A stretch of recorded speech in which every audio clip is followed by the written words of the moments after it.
AI ಅಂದರೆ ಏನು? Artificial intelligence. ಇದ್ರ ಬಗ್ಗೆ ಕ್ವಿಕ್ ಆಗಿ ಮಾಹಿತಿ ಕೊಡ್ತಾ ಹೋಗ್ತೀನಿ ಈ ಒಂದು ವಿಡಿಯೋದಲ್ಲಿ.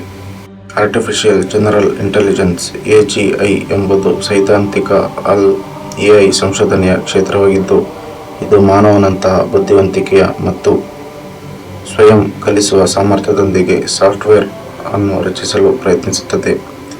ಸಾಫ್ಟ್ವೇರ್ ಅಗತ್ಯವಾಗಿ ತರಬೇತಿ ಪಡೆಯುವ ಅಥವಾ ಅಭಿವೃದ್ಧಿಪಡಿಸಿದ ಕಾರ್ಯಗಳನ್ನು ನಿರ್ವಹಿಸಲು ಸಾಧ್ಯವಾಗುತ್ತದೆ.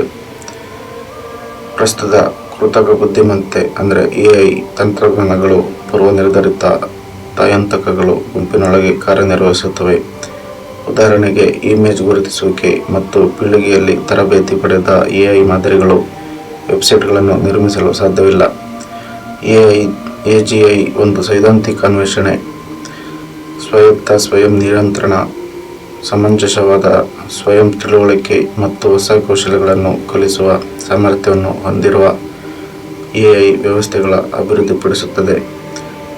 ಇದು ಅದರ ರಚನೆಯ ಸಮಯದಲ್ಲಿ ಕಲಿಸುವ ಸೆಟ್ಟಿಂಗ್ಗಳನ್ನು ಮತ್ತು ಸಂದರ್ಭಗಳಲ್ಲಿ ಸಂಕೀರ್ಣ ಸಮಸ್ಯೆಗಳನ್ನು ಪರಿಹರಿಸಬಹುದು.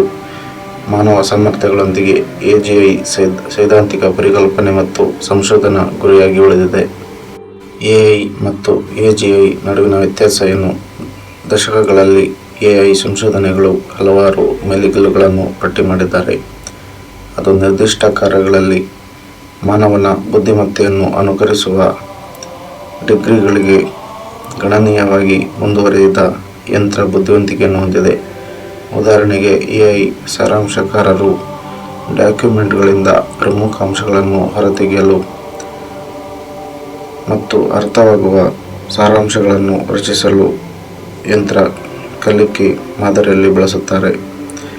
AI ಕಂಪ್ಯೂಟರ್ ವಿಜ್ಞಾನದ ವಿಭಾಗವಾಗಿದ್ದು, ಇದು ಮಾನವನ ಮಟ್ಟದ ಕಾರ್ಯಕ್ರಮಗಳೊಂದಿಗೆ ಕಾದಂಬರಿ ಮತ್ತು ಕಷ್ಟಕರವಾದ ಕಾರ್ಯಗಳನ್ನು ಪರಿಹರಿಸಲು ಸಾಫ್ಟ್ವೇರ್ ಅನ್ನು ಶಕ್ತಗೊಳಿಸುತ್ತದೆ. ಇದಕ್ಕೆ ವ್ಯತಿರಿಕ್ತವಾಗಿ, AGI ವ್ಯವಸ್ಥೆಯು ಮಾನವನಂತೆ ವಿವಿಧ ಡೊಮೇನ್ಗಳಲ್ಲಿ ಸಮಸ್ಯೆಗಳನ್ನು ಹಸ್ತಚಾಲಿತ ಹಸ್ತಕ್ಷೇಪವಿಲ್ಲದೆ ಪರಿಹರಿಸಬಹುದು. ಒಂದು ನಿರ್ದಿಷ್ಟ ವ್ಯಾಪ್ತಿಗೆ ಸೀಮಿತವಾಗಿರುವುದರ ಬದಲಾಗಿ AGI ಸ್ವಯಂ ಬೋಧಿಸಬಹುದು ಎಂದು ಎಂದಿಗೂ ತರಬೇತಿ ಪಡೆಯುವ ಸಮಸ್ಯೆಗಳಿಗೆ ಪರಿಹರಿಸಬಹುದು. AGI ಎಂಬುದು ಸಂಪೂರ್ಣ ಕೃತಕ ಬುದ್ಧಿಮತ್ತೆಯ ಸೈದ್ಧಾಂತಿಕ ನಿರೂಪಣೆಯಾಗಿದ್ದು, ಇದು ಸಾಮಾನ್ಯ ಕೃತಕ ಮಾನವ ಅರಿವಿನ ಸಾಮರ್ಥ್ಯದೊಂದಿಗೆ ಕೋಮಲ ಕಾರ್ಯವನ್ನು ನಿರ್ವಹಿಸುತ್ತದೆ.